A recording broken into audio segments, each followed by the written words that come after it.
Muktamar PKB ini sudah diselenggarakan tanggal 24 sampai dengan 25 Agustus 2024, di mana sudah memutuskan Ketua Umum PKB kepada Muhaimin Iskandar untuk periode 2024 sampai dengan 2029. Namun di sisi lain kabarnya ada muktamar tandingan yang akan diselenggarakan di Jakarta. Sebelum kita membahasnya, kita lihat dulu informasinya berikut ini.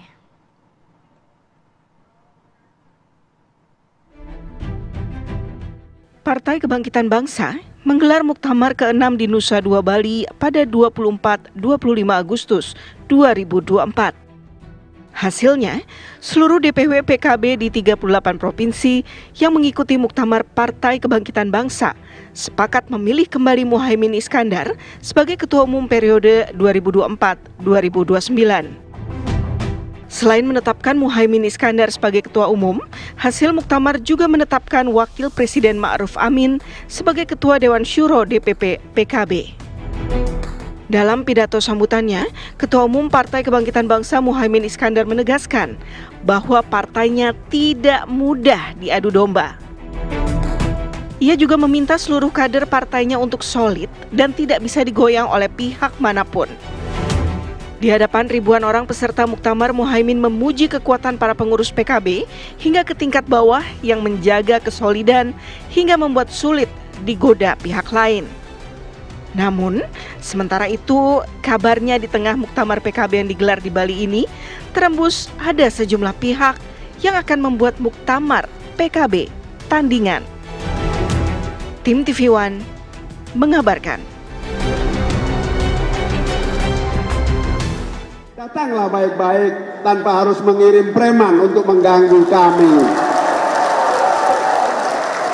Kalau kalian orang baik, jadilah manusia yang gentle.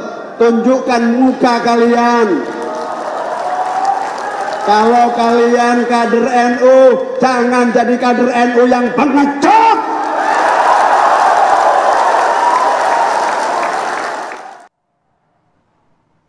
Wih, meriah banget tuh kayak kongres tuh di Bali ya. Luar biasa ya. Udah kayak nonton bola tuh. Semangatnya.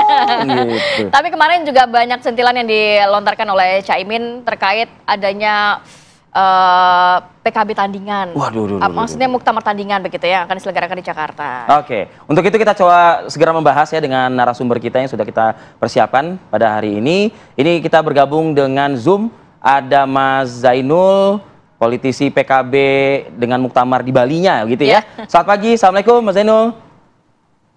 Selamat pagi Mas Arif. Sehat. Terima kasih waktunya. Selamat pagi Ya, Mas Lukman. lalu juga ada Mas Lukman. Nah, Mas Lukman ini juga politisi PKB dengan rencana muktamarnya di Jakarta ya, insya Allah gitu ya, Mas Lukman. Insya Allah. Assalamualaikum Mas Zainul. Insya Allah. Waalaikumsalam. Waalaikumsalam. Sehat-sehat Mas Lukman. Ya, nanti segera bergabung juga Pak Fahri Ali ya, analis politik bersama kita. Saya ingin ke Mas Lukman terlebih dahulu, Mas Lukman. Apa yang mau disampaikan Mas Lukman? Ini Ketua Umum sudah terpilih di Muktamar Bali, Muhaimin Iskandar pada Muktamar 24-25 kemarin. Silakan Mas Lukman. Ya, yang pertama kami ingin menyampaikan bahwa Muktamar PKB di Bali ini banyak sekali kekurangannya, ya. Dan boleh kami katakan sebagai muktamar yang sesat lah kira-kira gitu ya. Karena apa? Karena pertama ada saran dari PBNU yang untuk menunda muktamar di Bali karena beberapa alasan, termasuk alasan prinsipil, yaitu PBNU sedang mendalami beberapa persoalan yang harus diselesaikan sebenarnya di dalam muktamar. Ya. Terus yang kedua, kami melihat bahwa ada bahkan banyak cabang yang itu dibekukan menjelang muktamar terjadi karena mungkin dianggap sebagai cabang-cabang yang tidak berpihak kepada Caimin untuk dikukuhkan kembali sebagai ketua umum, kemudian cabang-cabang yang mungkin tidak melaporkan saya ke kepolisian, ya. Kemudian ada lagi cabang-cabang yang mungkin dianggap tidak satu visi dengan kepemimpinan Caimin, sehingga kemudian menjelang muktamar itu dilakukan pembekuan. Nah, di samping kondisi muktamar sendiri yang sangat tertutup, ya, yang tidak memberikan ruang kepada calon-calon ketua umum kader-kader NU terbaik untuk dipilih, termasuk pembatasan terhadap undangan-undangan, ya, sehingga kemudian beberapa fungsionaris DPP itu karena mungkin dinilai ada kedekatan dengan PBNU, ada kedekatan dengan pihak-pihak yang tidak setuju dengan kepemimpinan Caimin, kemudian tidak diundang, ya. Nah, saya menilai dan kami menilai ini kok muktamar seharusnya sebagai ajang rekonsiliasi semua pihak yang ingin membesarkan PKB, tapi justru dibuat menjadi muktamar yang tertutup, ya, yang dikawal polisi, dikawal pecalang-pecalang, ya, sehingga kemudian tanpa ada identitas yang jelas. Maksud saya identitas yang jelas itu identitas dukungannya kepada Caimin itu tidak boleh masuk di arena muktamar. Nah, sehingga kemudian kami beberapa fungsionaris yang lain juga, ya, fungsionaris DPP PKB itu menghubungi kami untuk kemudian melakukan konsolidasi kira-kira untuk membuat apa muktamar tindakan tandingan kita di Jakarta untuk menjawab Bang segala Lukman. macam persoalan yang kami sebutkan tadi. Kira-kira seperti itu. Terkait nanti, ya, nanti kita akan dalami terkait muktamar tandingan yang di Jakarta. Tapi saya mau ke Bang Zainul dulu. Tadi dikatakan ada sejumlah kekurangan muktamar di Bali kemarin, bahkan ada sejumlah cabang yang juga dibekukan yang memang tidak sejalan untuk mendukung Caimin. Ini komentar Anda seperti apa? Ya, pertama-tama kami ingin menyampaikan terima kasih dan penghargaan yang setinggi-tingginya kepada masyarakat Bali yang sudah memberikan kesempatan kepada PKB untuk menyelenggarakan muktamar dengan lancar, aman, dan sukses. Tidak ada ini, dan mohon maaf jika kemarin ada orang-orang yang tidak bertanggung jawab, preman-preman, para perusuh yang ingin berupaya untuk mengganggu berjalannya muktamar PKB di Bali. Terima kasih kepada warga Bali yang sudah ikut menjaga dengan baik kegiatan muktamar ini dan juga menjaga citra Indonesia di mata dunia, karena Bali ini adalah kota wisata dan kami PKB berkomitmen untuk menjaga itu semuanya. Yang kedua, perlu kami sampaikan bahwa muktamar PKB di Bali adalah muktamar yang legitimate, yang legal dan konstitusional. Selain itu tidak ada muktamar PKB. Jika ada muktamar PKB di luar muktamar PKB Bali, kami ingin memastikan bahwa itu adalah muktamar yang ilegal, inkonstitusional, dan kami pastikan itu masuk kategori makar secara politik. Dan oleh karena itu aparat penegak hukum harus mengambil tindakan. Karena orang-orang yang terlibat dalam muktamar di luar muktamar Bali ini, kami pastikan mereka adalah bukan kader PKB, sudah bukan kader PKB, sudah bukan pengurus PKB, dan oleh karena itu mereka tidak punya hak untuk mengatasnamakan PKB, menggunakan atribut-atribut PKB. Itu yang kedua. Yang ketiga adalah bahwa muktamar PKB di Bali kita selenggarakan sesuai dengan anggaran dasar dan anggaran rumah tangga. Tidak ada istilah yang tertutup. Kenapa? Karena seluruh peserta muktamar dari utusan DPW dan DPC dan juga DPP semuanya sudah terundang dengan baik, sudah hadir 98% dari 514 cabang dari 38 DPW. Soal ada misalnya beberapa orang yang kemudian tidak terundang yang tadi disebut oleh Mas Lukman, pengurus DPP misalnya, kita ingin tanya pengurus DPP yang mana? Yang selain itu bahwa pengurus DPP itu bagian dari penyelenggara muktamar. Masa penyelenggara minta diundang, harus pakai undangan? Kan itu bagian dari penyelenggara, gitu kan? Nah, kalau dia merasa tamu baru diundang. Dia penyelenggara kok minta diundang, kan agak aneh. Berarti dia bukan bagian dari penyelenggara. Dan dia juga bukan bagian dari tamu, gitu. Kemudian yang berikutnya, tuduhan Mas Lukman bahwa ini muktamar yang sesat, itu sungguh menggelikan kalau buat kami itu. Ini kan ada 514 DPC, ada 38 DPW, dihadiri wakil presiden yang juga ketua tim 5 pendiri PKB, dihadiri Menko Polhukam, dihadiri sebegitu banyak tamu undangan yang ada, ya kan? Kok dibilang sesat itu? Berarti Mas Lukman menganggap Wapres ini hadir di acara yang sesat dong, kan gitu. Itu. Selain itu, kalau soal sesat menyesatkan, ini ada 16 juta pemilih PKB yang sudah mempercayakan kepada PKB. Kemudian harus disandingkan dengan misalnya kelompok kecil yang itu kita anggap secara Baik, Mas Zainul. proporsinya juga sangat kecil sekali, hanya suara-suara di pinggiran yang ini. Jadi saya kira yang sesat itu yang siapa? Itu ibaratnya kan ada anak 10 anak bermain, ya kan? Kemudian tiba-tiba ada satu anak yang kemudian lepas dari kelompoknya, terus ketemu polisi, terus lapor ke polisi. Pak, mohon maaf, saya ini main sama teman saya, yang 9 tersesat. Bilang begitu kan? Nah, polisi akan bisa bilang bahwa, loh kamu main berapa orang? Saya bermain 10 orang. Terus yang 9 mana? Saya nggak tahu, saya di sini. Berarti yang tersesat siapa? Ya kamu itu yang tersesat, yang satu itu. Masa yang satu tersesat bilang yang 9 tersesat? Kan jadi aneh gitu, itu logikanya kayak gitu. Jadi ini partai sudah dibangun, sudah didukung oleh sedemikian rupa, dan didukung oleh banyak sekali komponen masyarakat. Jadi menurut saya, ayolah Mas Lukman, kita selesaikan inilah.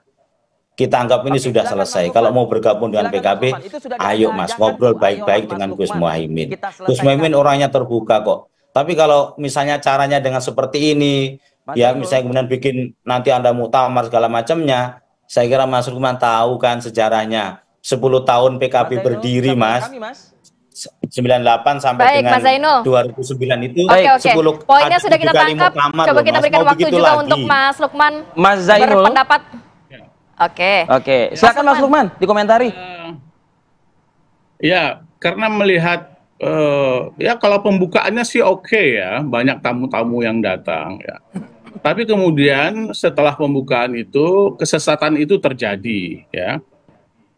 Di samping dihadiri oleh DPC bentukan baru hasil pembekuan menjelang muktamar, tidak ada satu agenda pun di dalam muktamar itu dibahas. Dibuka malam, ditutup besoknya pagi hari atau siang hari sampai dengan jam 12. Rencananya sih jam 10 itu penutupan.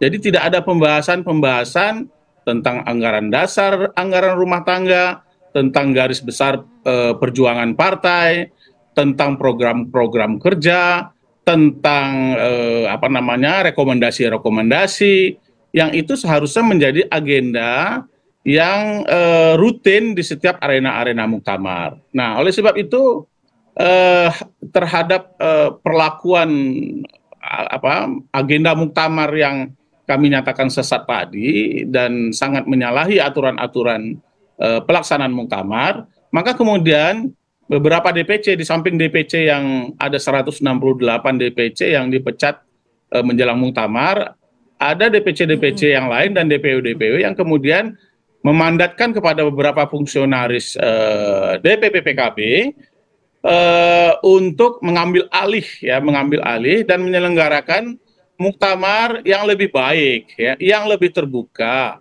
yang memberi kesempatan kepada kader-kader terbaik NU, kader-kader terbaik PKB untuk menjadi ketua umum DPP PKB. Nah, atas dasar mandatori yang diberikan oleh teman-teman DPC dan beberapa DPW itu, maka kemudian fungsionaris DPP PKB meminta saya untuk segera menyelenggarakan muktamar PKB di Jakarta dalam waktu yang tidak terlalu jauh ya, secepat-cepatnya, sesingkat-singkatnya. Walaupun sebenarnya 1 bulan terakhir ini karena ada perdebatan dan berbalas pantun yang cukup keras antara PBNU dan DPP PKB-nya Caimin ini, kami sebenarnya secara pribadi sudah menyiapkan baik itu substansial maupun secara teknis penyelenggaraan muktamar, yang itu sebenarnya kami itu diminta untuk mempersiapkan penyelenggaraan dan mensukseskan muktamar Bali yang diselenggarakan oleh Pak Zainul ini.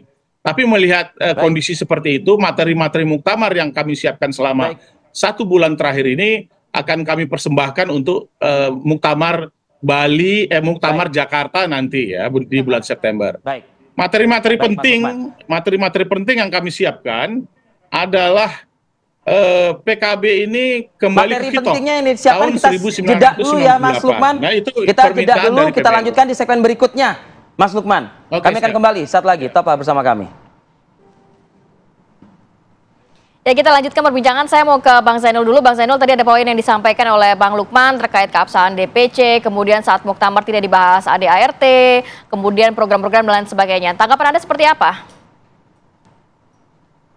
Ya, orang luar muktamar mana tahu kejadian di muktamar, kan gitu.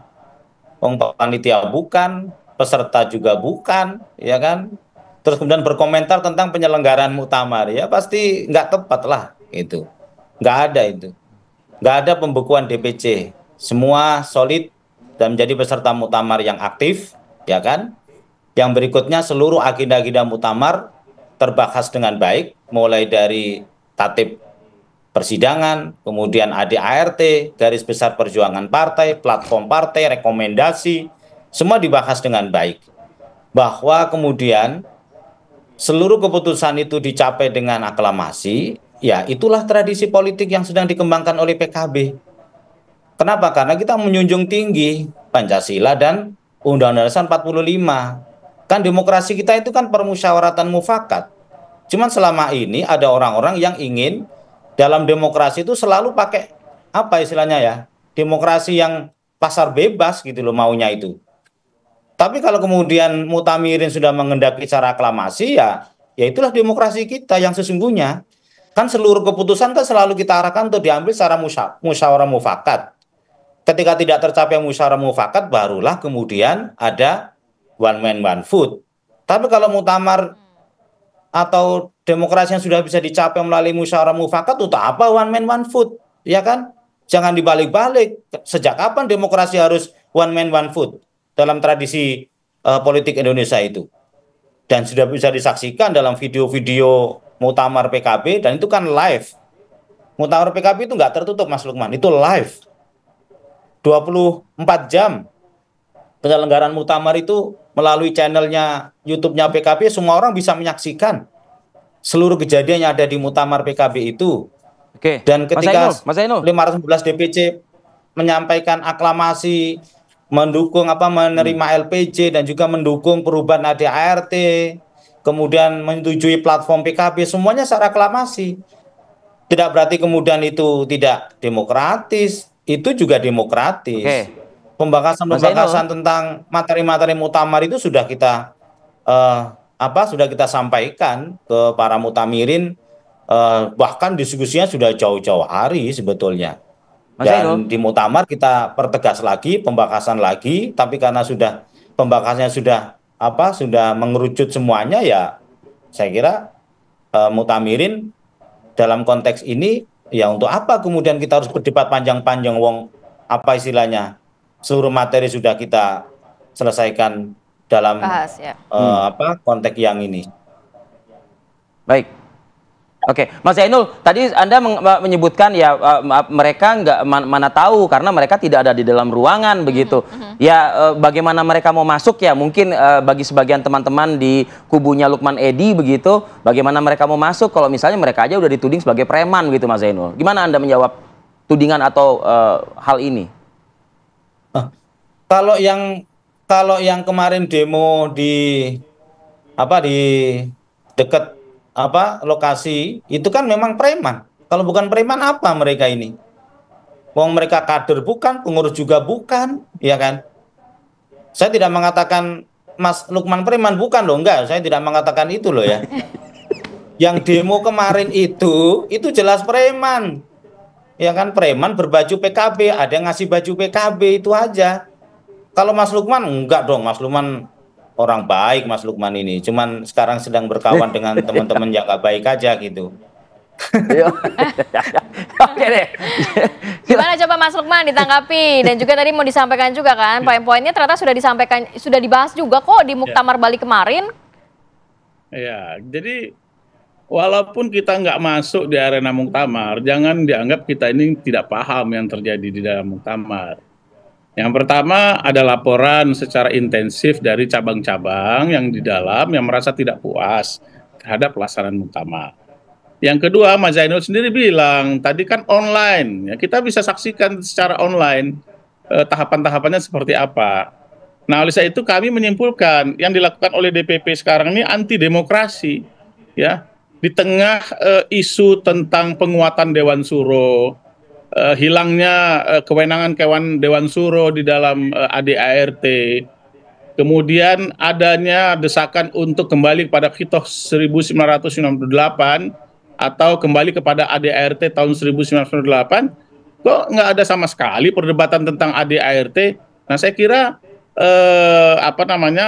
tafsir tentang demokrasi yang dianut oleh DPP sekarang ini tidak benar, ya. Ini anti demokrasi sebenarnya, menutup kesempatan untuk diskursus, ya.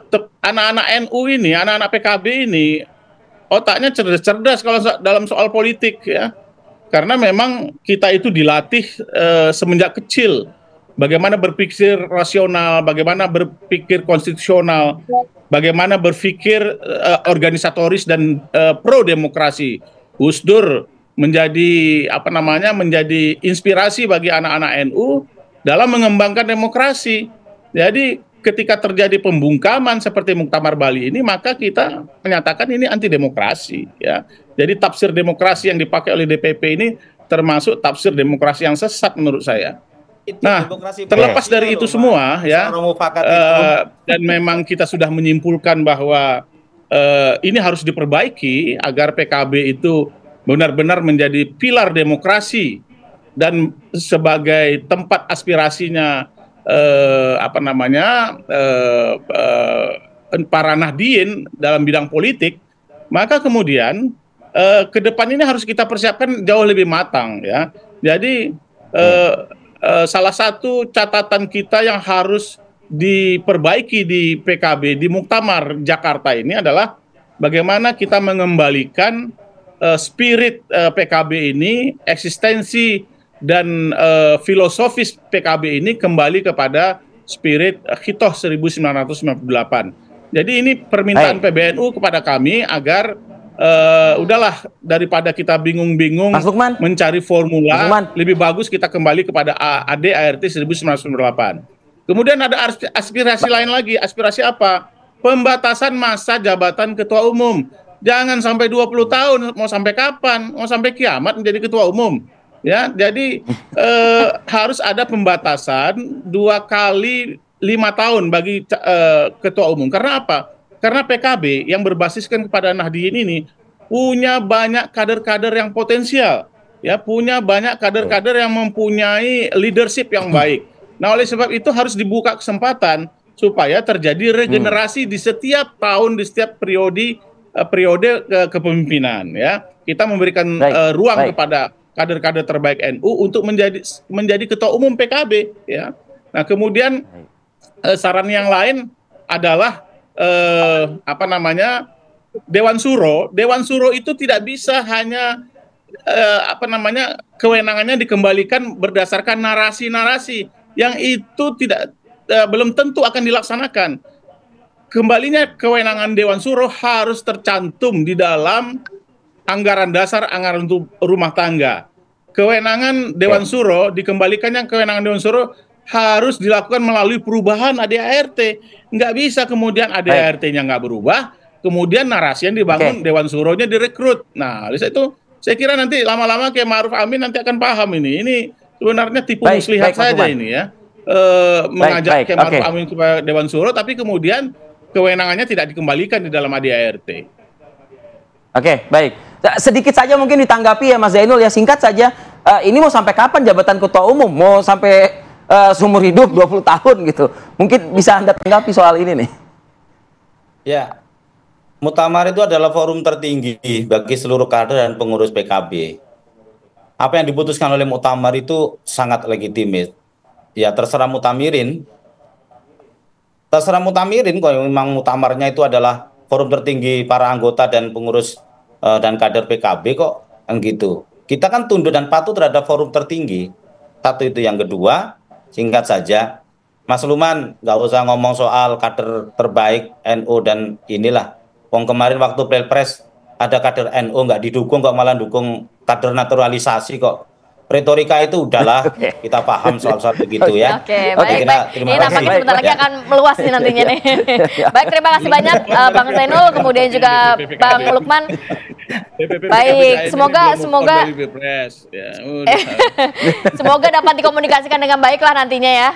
Oke. Baik, kita tunggu nanti ya muktamar yang akan berlangsung dari versinya Mas Lukman Edi. Terima kasih Mas Lukman, terima kasih Mas Zainul, Munasihin atas waktunya pagi ini. Sehat selalu untuk Anda berdua. Assalamualaikum. Terima kasih Mbak. Terima kasih. Waalaikumsalam warahmatullahi wabarakatuh.